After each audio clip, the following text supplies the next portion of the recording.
BJP नेता अमित शाह को चुनाव आयोग ने नोटिस जारी किया है। अमित शाह ने बिजनौर में भड़काऊ भाषण दिया था। चुनाव आयोग ने इस सिलसिले में नोटिस देकर उनसे 2 दिन के भीतर जवाब मांगा है। तो अमित शाह को ईसी ने नोटिस भेजा है।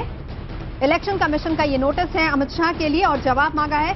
समय सीमा जो तय की गई है वो 2 दिन की तय की गई है। नीरज हमारे संवाददाता इस वक्त हमारे साथ जुड़ गए इस खबर पर और जानकारी के लिए। नीरज, हम आपसे जानना चाहेंगे, नोटिस तमाम इशू होते हैं चुनाव आयोग की तरफ से, लेकिन कभी भी नेता जो हैं वो उसे सीरियसली नहीं लेते और अब अमित शाह के खिलाफ ये जो नोटिस जारी हुआ है, क्या कुछ है इसमें और 2 दिन की समय सीमा तय की गई है? बिल्कुल नवजोत, देखिए सबसे पहले तो मैं ये साफ कर दूं कि चुनाव आयोग ने अमित शाह के 3 भाषण हैं जो 3 और 4 अप्रैल को उन्होंने शामली, बिजनौर और मुजफ्फरनगर में दिए थे, उन 3 भाषणों को अपने नोटिस में उद्धृत किया है और अमित शाह से 9 अप्रैल शाम 5 बजे तक जवाब देने को कहा है। उन्हें मॉडल कोड ऑफ कंडक्ट का पहली नजर में दोषी माना गया है और इसी बात के लिए उनसे जवाब मांगा गया है।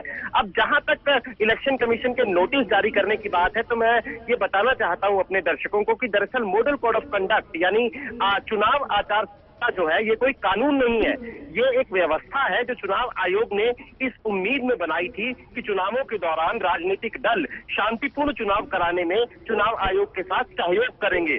लेकिन अगर वो सहयोग नहीं करते हैं तो चुनाव आयोग के पास किसी का नामांकन रद्द करने की ताकत भी नहीं है और यही वजह है कि ज्यादातर मौकों पर उसकी सारी जो जिम्मेदारी है वो नोटिस जारी करने और चेतावनी देने तक सिमट जाती है और तमाम नेता और राजनीतिक दल चुनाव आयोग की इन चेतावनियों की कोई परवाह नहीं करते।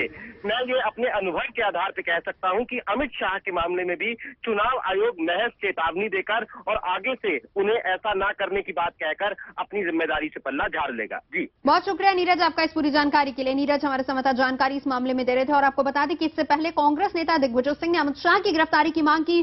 कांग्रेस महासचिव दिग्विजय सिंह ने कहा कि इमरान मसूद के खिलाफ तुरंत कार्रवाई हो जाती है, लेकिन अमित शाह के खिलाफ अभी तक कुछ नहीं हुआ है।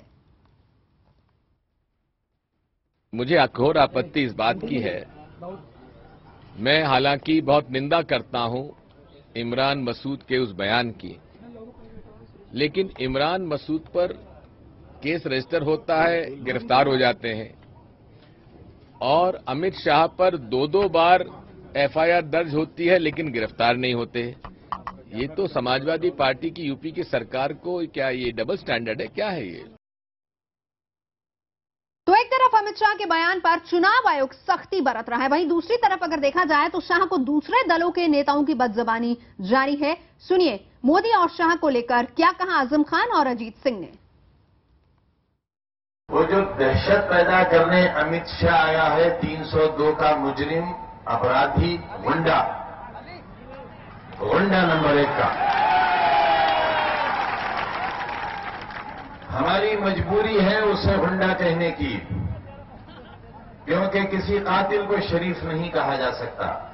ये अगर आदमी कभी प्रधानमंत्री बन गया, आईबी सीबीआई लॉ इसके हाथ में आ गई तो पता नहीं किसी दिन ये क्या कर डालेगा। सावधान रहने की जरूरत है। हम ऐसा खतरा अपने हिंदुस्तान के ऊपर आने देने के लिए राजी नहीं है। हम तो चाहते हैं, बहुत लोग कहते हैं मोदी को गुजरात भेज दो, हमें तो गुजरात की भी चिंता है भाई, गुजरात को भी तो बचाना है मोदी से। मोदी को तो भैया समुद्र में फेंक दो और कुछ मत करो।